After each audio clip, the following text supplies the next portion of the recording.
Welcome back to Kaulignation, your one-stop shop for all things Kaulig Racing, DINGERNation, SVGNation, and more. And joining me, we finally found time to get together. Not a lot of time. We're rushing this, and I'm quite literally on my work vehicle as we're doing this. Ryan is back, and before we introduce him, though, our multiple choice question for this video is: do you think SVG will return to Trackhouse in 2026? A simple yes or no down in the comment section will suffice. Let us know and share your thoughts there. Ryan, I had my say on this, man. You and I haven't talked too much about it. Here it is. I mean, the Jordan Bianchi report says that, they're seriously considering letting SVG go after this year. Where do you fall on this? Good idea, bad idea, and do you think he returns? Man, I'm going to say that I feel like this is coming out of the blue, to be honest. I am shocked that this is even something we need to talk about. How many races into the season are we? Are we 15, 14 races into the season? We're not even halfway through the season. Something yet. Like that. We're not even halfway through the season. And we're getting reports from, a very credible source in Jordan Bianchi that's saying that, SVG could be out after 1 year at Trackhouse. It's just pretty mind-blowing to me that this is a possibility. I mean, I don't know, what the expectations were from Trackhouse coming into the season. We've sat here and some of the videos that we have been able to do this summer. I think we both could agree that he has probably underperformed where we thought he was going to run. Worse than we both agree that, hey, he was going to struggle bad at some of these ovals. But even to that extent, he's probably underperformed. I do agree with that point of view and think that there is room for improvement. But we had to know going into this season that a driver with very limited amount of oval experience coming from a drastically different series, getting his first crack at the cup level, by the way, which we've been saying for years is just several notches above anything else he's probably raced in his whole career. There were going to be growing pains. There were going to be opportunities that were just going to go to, probably to the wayside because he was learning how to race long races, but also the changing of the track, racing his other, drivers within the organization. It's just mind-blowing that we're having this discussion. I don't think he should be let go. Obviously, Daniel Suarez is the other driver that I think is on the, in the crosshairs as well. Both drivers have not performed well. Daniel Suarez is 32nd in points. SVG is 34th in points, so they're both very low in the point standings. So when we sit here and say Daniel Suarez is not exactly blowing the doors off the field here, that he is also struggling mightily this year. And truthfully, if he didn't win that race in Atlanta last year, he would have not made the playoffs. He was not running very well last year either. I look at the opportunities of both of these drivers, and yes, Daniel Suarez has run on a road course. He won at Sonoma a couple of years ago. He is capable. But when you're comparing Daniel Suarez to Shane Van Gisbergen, it's not even a close debate, in my opinion.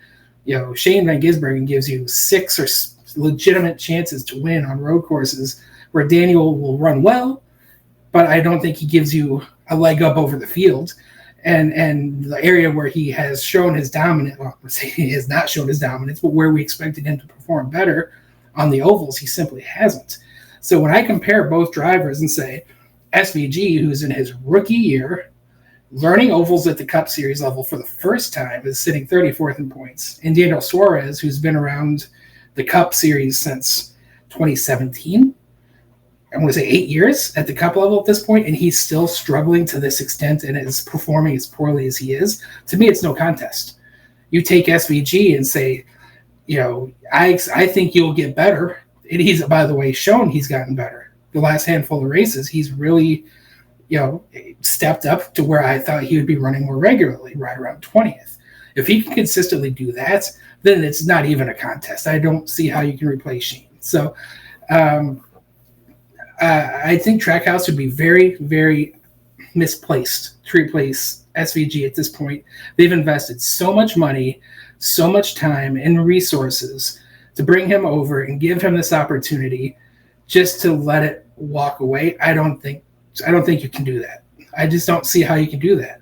So, and if they were dumb enough to do that, somebody else would scoop them up. And I know you mentioned in your video Kaulig would make sense, but even beyond Kaulig, I think there are other organizations that would look at his abilities and really consider putting him in their car. So I think Trackhouse would be making a very poor decision.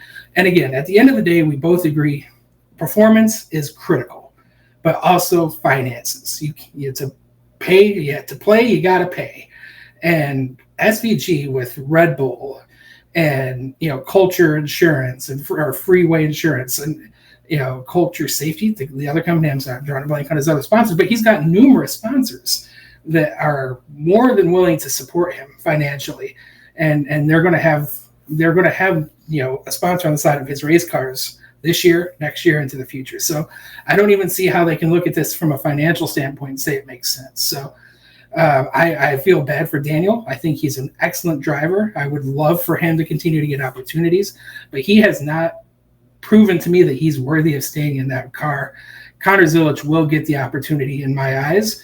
And I do think Daniel Suarez will be the driver out at Trackhouse.